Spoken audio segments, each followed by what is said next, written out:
Osun State High Court extends interim order against United Bank for Africa, maintaining a no debit restriction over Osun State local government allocations. Federal High Court orders Nigeria Police Force and Inspector General of Police to suspend the enforcement of tinted glass permit by vehicle owners. Former President Olusegun Obasanjo wants Nigeria to embrace a whole-of-society approach to end the Boko Haram insurgency. On the foreign scene, UNICEF says mothers and newborn babies in Gaza face their conditions as Nasser Hospital is overwhelmed with patients and medical resources running out. Good evening, this is News at 7 on Western Spring Television. My name is Olufemi Alagbe. The State High Court sitting in Ibadan on Friday extended its interim order against the Unified Bank of Africa, maintaining a no-debit restriction on 30 bank accounts into which withheld Osun State local government allocations were paid by the Central Bank of Nigeria. CBN Justice Ladiran Akintola ruled that the order, originally granted on September 26, be extended until October 9, 2025 to ensure a fair hearing for all parties in the case. The Attorney General of Osun State, the Osun State Local Government Service Commission, and UBA PLC, although counsel to UBA was absent, Kazim Badamosi, representing a former All Progressives Congress Council chairman, appeared in court after filing applications for joinder and to challenge the court's jurisdiction. Counsel to the plaintiffs, Busibao Adetumbi, said the needed more time to study the applications, which were filed on Thursday and Friday. He maintained that the ex-chairman lacked the locus standi to challenge the court's jurisdiction, as the agenda application had not yet been decided. The case was adjourned to October 9 before the hearing. The Federal High Court sitting in Warri, Delta State on Friday ordered the Nigeria Police Force and the Inspector General of Police to suspend the enforcement of the tinted glass permit by vehicle owners. The court asked the police and the IGP to maintain the status quo and respect judicial processes pending further proceedings in the matter. The court issued the interim order as a hearing opened in the suit instituted by legal practitioner John Akoko Martins against the Inspector General of Police and the Nigerian Police Force. The lawyer approached the court to challenge the legality of the new tinted permit enforcement. In the interim order, the court directed the police authorities to respect the judicial processes and then the further proceedings in the matter. In April, the Nigerian Police Force announced that it had resumed the issuance of tinted glass permits nationwide through the Police Specialized Services Automation Project after suspending the scheme in 2022. The move reignited public criticism, with motorists raising concerns about harassment, extortion at checkpoints, and the fairness of demanding permits for factory-fitted tinted windows. Security ex-President Goodluck Jonathan has revealed that Boko Haram insurgents once nominated former President Muhammadu Buhari to represent them at peace talks with the federal government. Jonathan disclosed these on Friday at the public presentation of Scars, a book authored by former Chief of Defense Staff General Lucky Irabo, retired in Abuja. The former president said his administration had set up several committees to explore dialogue with the sect, adding that in one of such instances, the insurgents named Buhari as their preferred negotiator. He added that based on that, he felt it would have been easy for Buhari when he emerged as president to negotiate with the terrorists to surrender, but the insurgency persisted. Jonathan noticed that the inability of Buhari to eradicate Boko Haram terrorists showed that the crisis was more complex than often portrayed. Jonathan also said the issue of Boko Haram was beyond hunger, adding that his administration employed so many strategies, but they did not work. He described the abduction of the Chibok schoolgirls in 2014 as a permanent scar on his administration. Johnson urged the current administration to consider a carrot and stick approach, stressing that the group's sophisticated weapons suggested external support beyond mere hunger or poverty.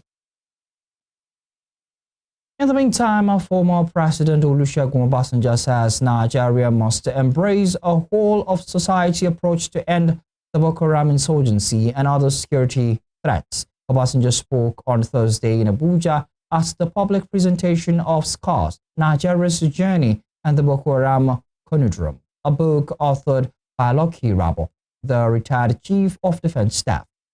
The former president, who also wrote the foreword, said the insurgency has dragged on for more than 15 years across 4 administrations, posing one of the most serious threats to Nigeria's stability. He drew comparisons with past conflicts, including pre-independence militancy, the Tiv riots, and the 30-month civil war, but noted that Boko Haram has become one of the country's most prolonged security crises. Obasanjo recalled visiting Boko Haram members after the 2011 UN building attack in Abuja. The former president also warned that the Boko Haram insurgency had become a part of a daily life for Nigerians, urging the nation to confront the menace with deeper questioning and stronger resolve. He warned against threatening Boko Haram and banditry as Boko Haram and banditry as separate problems, adding that the two are now intertwined. Shouldn't we examine our past? What is in our past that is becoming debilitating,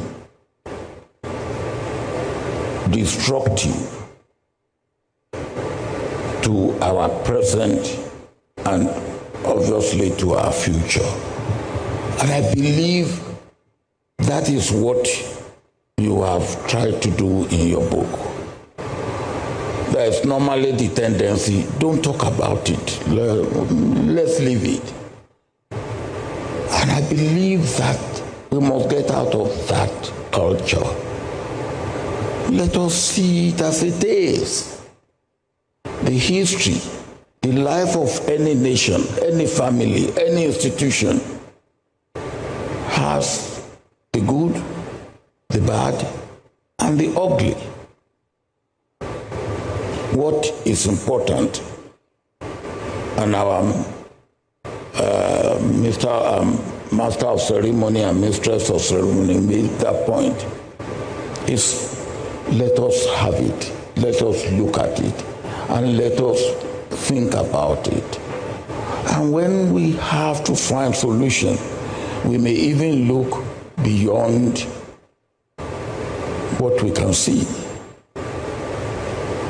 Let us think beyond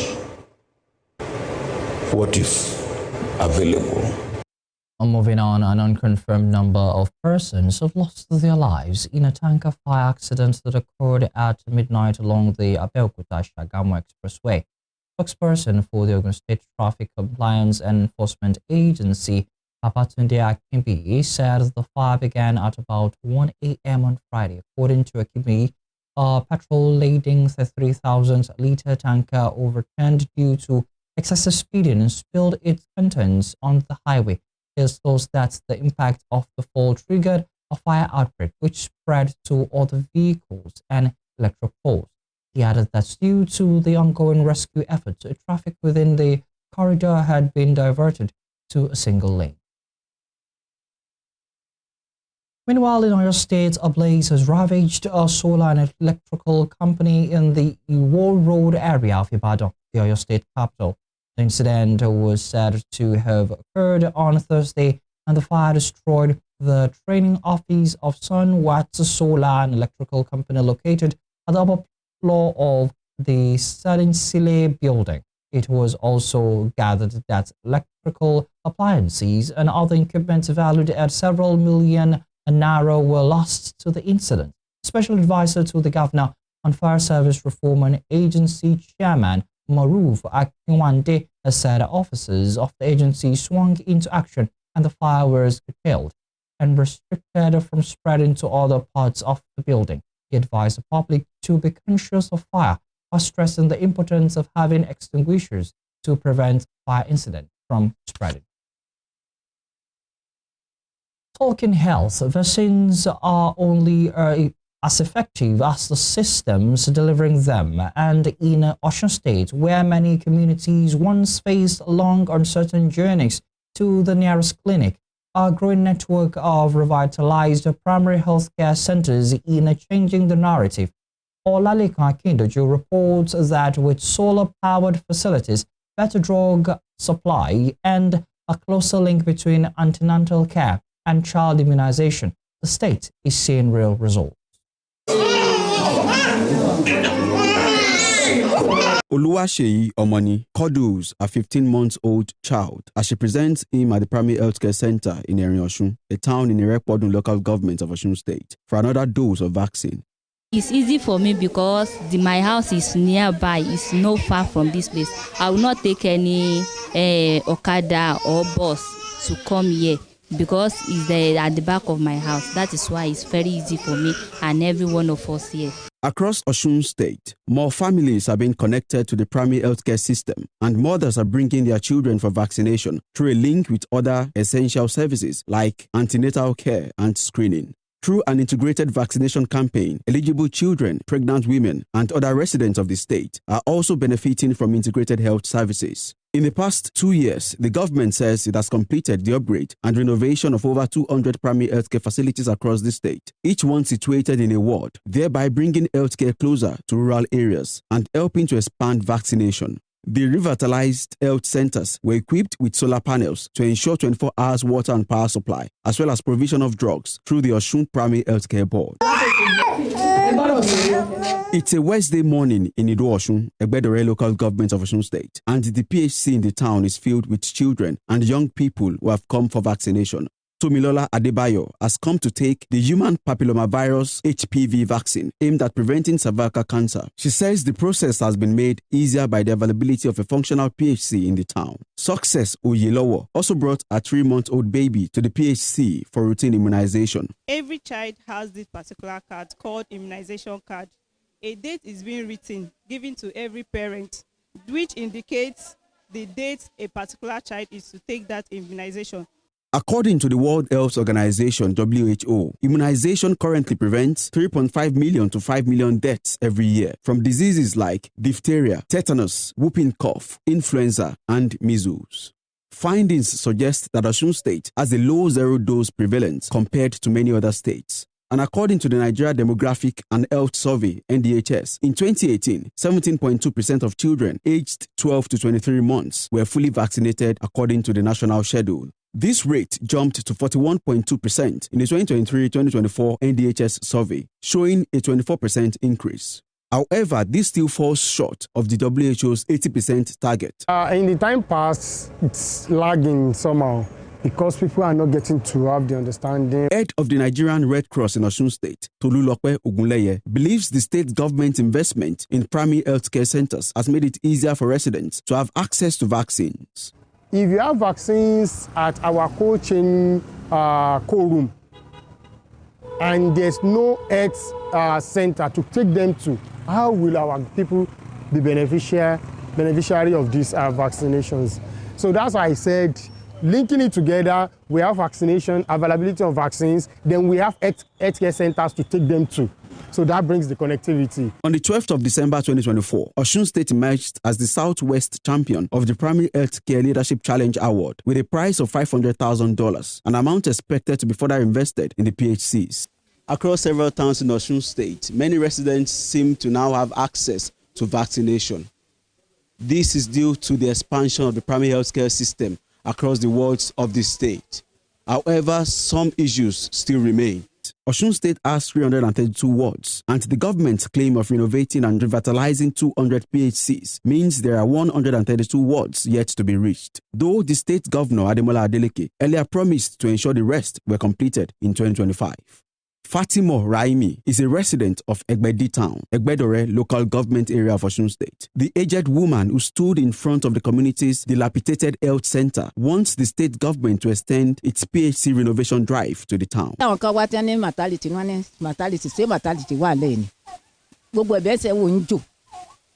While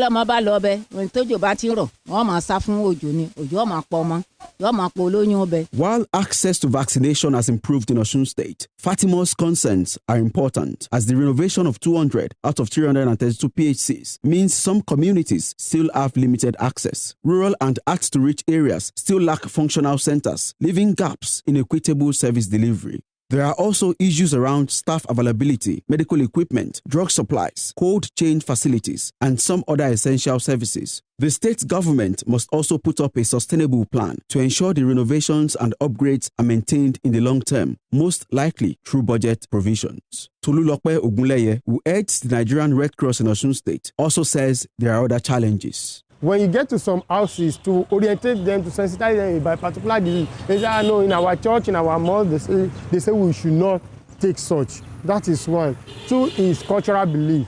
Some say in our own lineage, it is Agbo we take. Olalikun Akindoju, Western Spring Television News. Thank you, Olalikun. You're watching news at 7 on Western Spring Television. Still to come. Former Vice President Atiku Abubakar says there is a perceived lack of commitment to strengthen the electoral process from INEC. We'll bring you more on this one written.